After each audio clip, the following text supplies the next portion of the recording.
And for a lot of years, I wasn't growing. For a lot of years, I was decaying, and I became a very resentful person. And I think I want to believe that I resented the outside world, but really what I resented was myself, because I wasn't taking the responsibility of producing.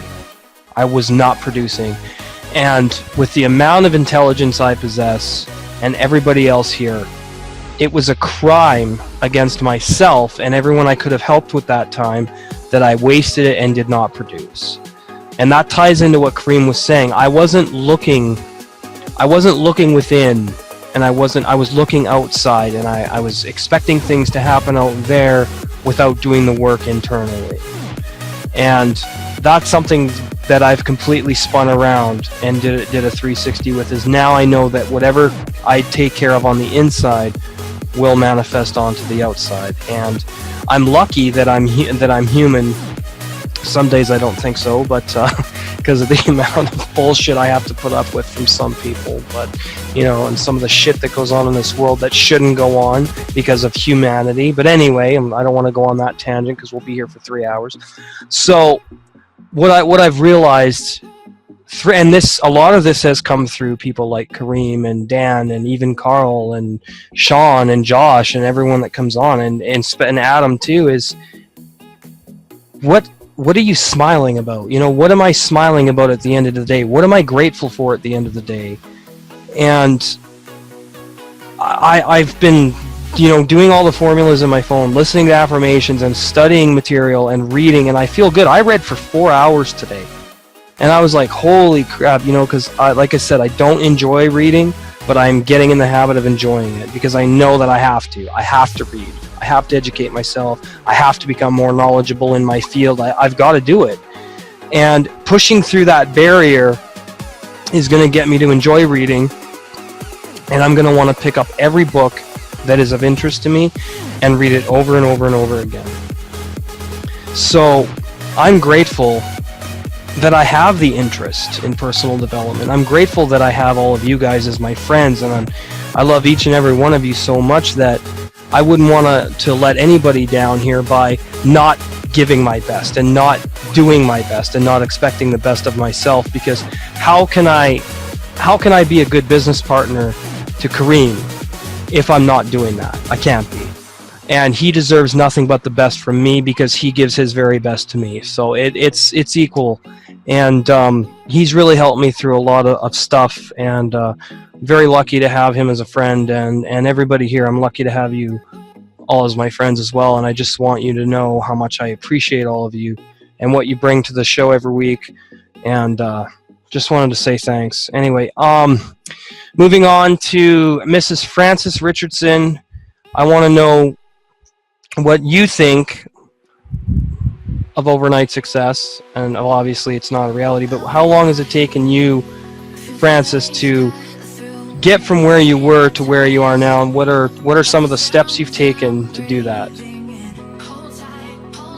Chris, I've still not arrived yet because I look at every day as another day to achieve.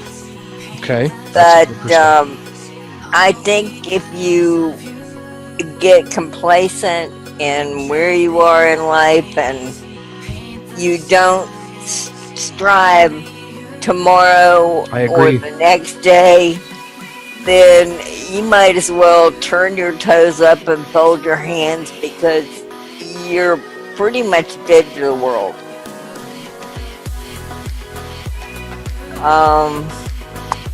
Earl Nightingale, as I've said many times on the show, was my mentor, and he was a man of great encouragement and a role model that I followed or tried to follow his big footsteps, to big shoes to fill to try and follow in his footsteps. But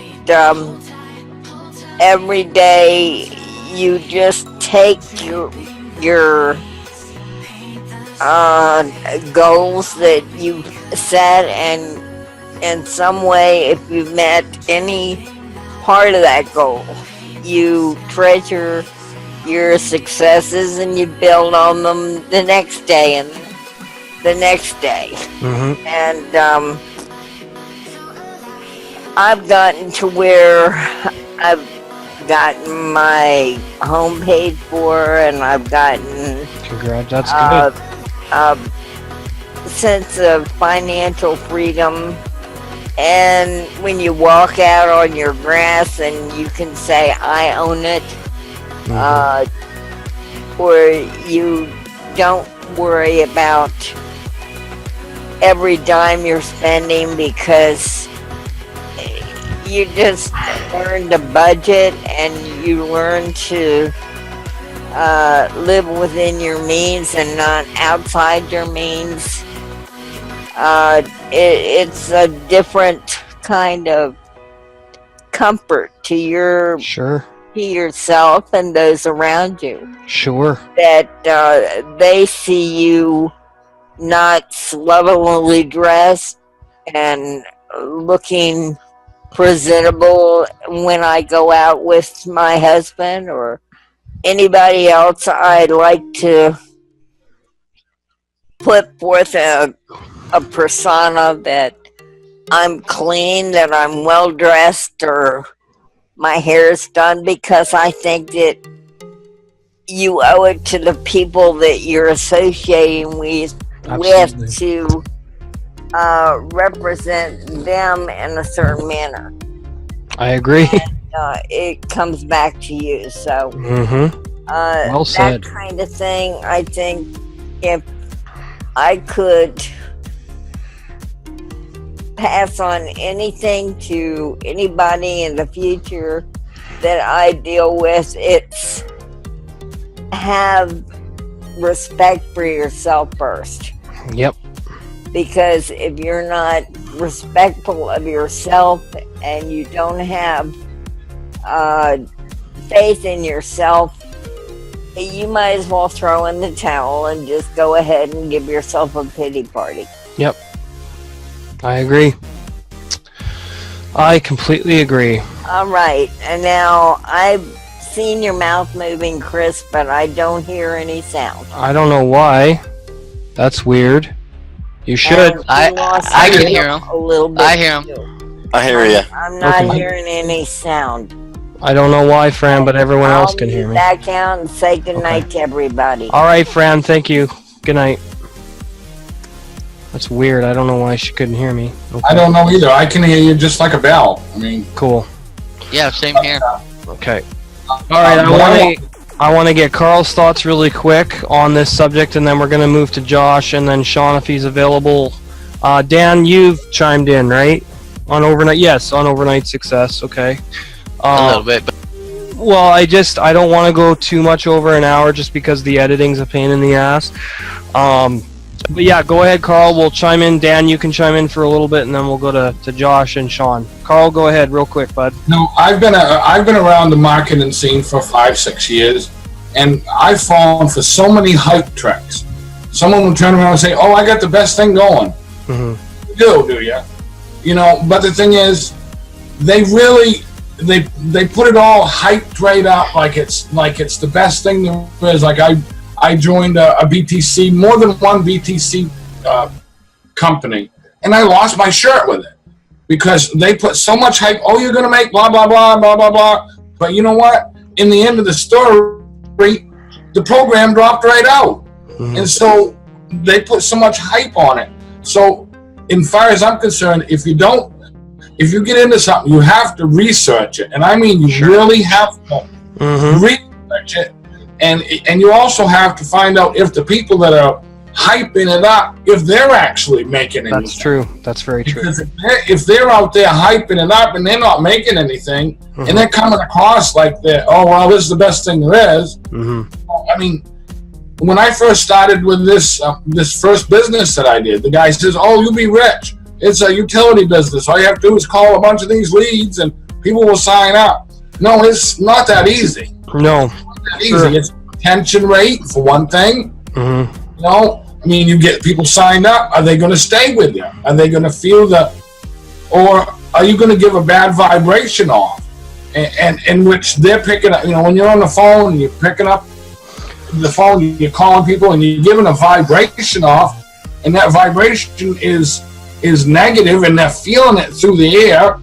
I mean, they're not going to sign up with you. And so, as far as I'm concerned, overnight success, I don't believe is ever going to really happen. No, because it can't. Type in anything, It can't. you really have to put your time into it. Like you reading that book, you put the time into it because you wanted the knowledge. Yes, sir.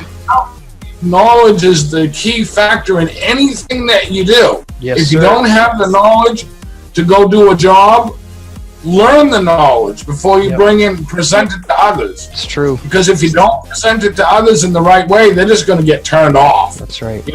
And Yep. so that's my take on it. I don't see an overnight success. No, it's bullshit. I see something that you have to work for, like Fran says. Yep. You have to work at it. Yep. But I'm going to make sure I leave time for Josh, so I'm going to jump back out. All right. Love you Thanks, guys. Carl. Appreciate it, buddy.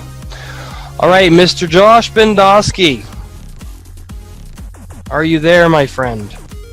I am. Hey, guys. Go ahead. I really like what everybody said. Excuse me. I gotta get some water. That's fine, bro. Jeez. Yeah, I totally agree. I mean, in anything, I think somebody said, I can't remember who said it, but somebody said you provide service to the market, right? And nobody learns anything that quick that is relevant to somebody else. And so, if you're going to be in business and you're going to go and sell somebody social media or production, it doesn't matter what it is, you're going to sell something, right? Either you got to partner with a company that already knows what they're doing and you can become an affiliate, that does work, but you still got to understand affiliate marketing, right? And if you want to go bare bones and say, okay, I'm just going to go and create my own thing, then you're really starting at the bottom because you don't know much about what you're doing at all. And I've got a sales rep that works for me.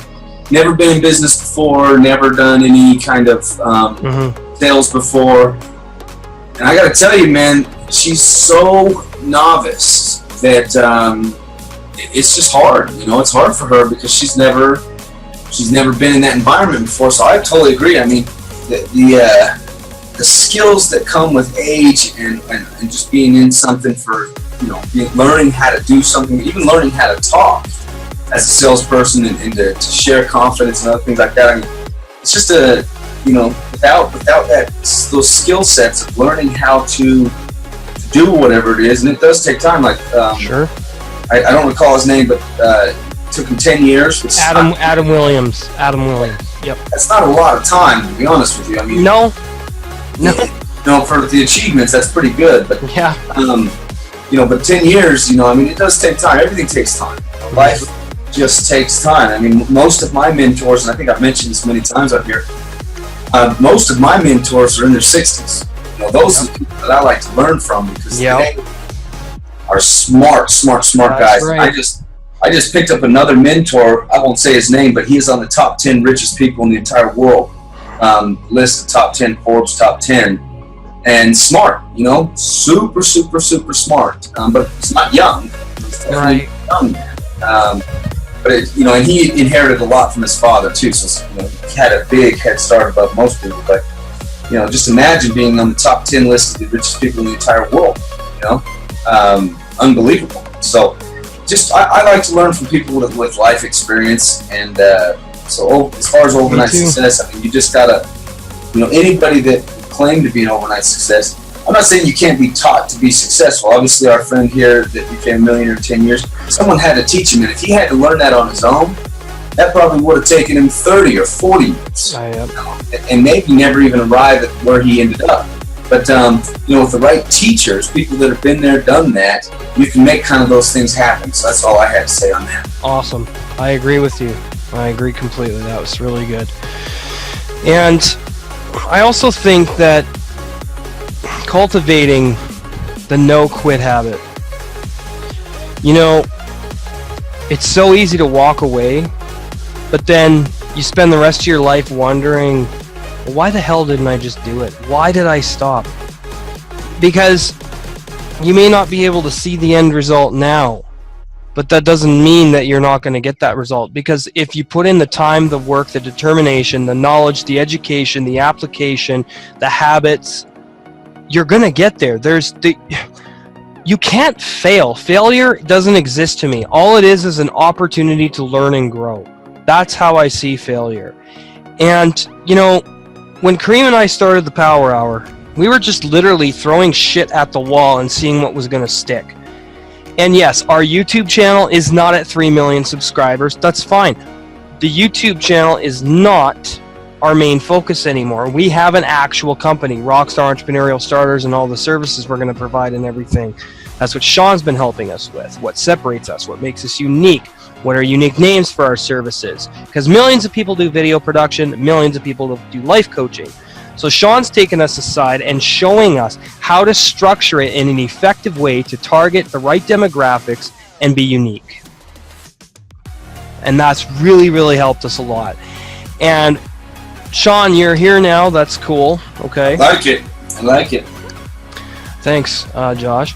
And Sean, are you here? He's unmuted. Maybe not. Yep, I'm here. Okay, cool. Sorry, on a call with a client. Have you been able to hear anything of what we talked about tonight? Caught early on something about the no excuses aspect of it or something. Yep. So, Yeah, we my were talking about that. It's all about being an entrepreneur my whole life. It's all about cultivating habits. Yes. As well as perspective. So in regards to excuses, it's just a matter of, to me personally, it's a matter of habit. So I have to be in the habit of constantly being aware of what the goals are and getting in the habit of completing those goals. That's true. And when things do come up, like emergencies or whatnot do come up, then at that point it's a matter of perspective, right? And then I leverage whatever experience I currently have at the time. I look at, okay, what perspective am I looking at this now, right? How important is this thing that I am now, this project in regards to this excuse, right? And then it's just basically, in my mind, it's like a scale, right? So I have the excuse, and then I have, the project. And most times, the project is going to win out. So it's just a matter of changing your perspective and getting in that constant habit where it's automatic. But at this point, when an excuse comes up, I was like, okay, what is my priority? And, unfortunately, sometimes I have to, my social life isn't that great, but, it's a sacrifice I make as an entrepreneur. No, you have to make that sacrifice. Every entrepreneur does that. So a lot of my peers, they don't do that. They're like, oh, I have to go out with my friends. I need that social interaction. And as an entrepreneur and self-employed, I have no choice. I have to make the other decision. So unless it's a family emergency, then I look at it's perspective at that point. And then I talk to the client and I share with the client that perspective. If the client doesn't understand that, then at that stage, then I move on to something like, okay, I gotta lose a client, but I try to as gracefully as I can. But then, for the most part, it's all habits. It's developing those habits as an entrepreneur and just getting in a habit where you gotta just do it. It's like there's nobody to hold you accountable, right? Only yourself. Yep. And as an entrepreneur, you have to hold yourself accountable. Yes, you do. So, a lot of people, a lot of entrepreneurs, new entrepreneurs, they come from the 9-to-5 world, right? They come from somebody telling them you have to be accountable for this. And they never develop that true habit. They're just like, oh, I got to do the bare minimum until I got to get something going, right? Until somebody catches up to me and says, you got to do more than that. As an entrepreneur, you have no choice. You have to hold yourself accountable. And that's why there are, I don't look at it as excuses. Unless it's a family or some kind of thing like that, like a family reason or personal health reason or something, there are basically no excuses. The habit is automatically like, the only person who's going to do this is going to be me. That's right. The person who's going to do this is going to be me. That's right. So nobody's going to care about my business as much as I do. That's right. So my total habits from the time I wake up to the time I go to bed is there are excuses that isn't even an option. It's just like, gotta do it. So That's, I guess that's my take on. Awesome. Mushin. I agree with you. All right, I want to thank all of our panelists for coming tonight. Kareem and I have to get off the mastermind now. We have a session with Sean Chun for Rockstar Entrepreneurial Starters. So I want to thank Dan Sissick, Josh Bendowski, Carl Davis, Adam Williams, Francis Richardson, and Kareem's friend Steve. All of you guys for being here, and of course, Sean Chun, thank you so much. And we will see you guys next week.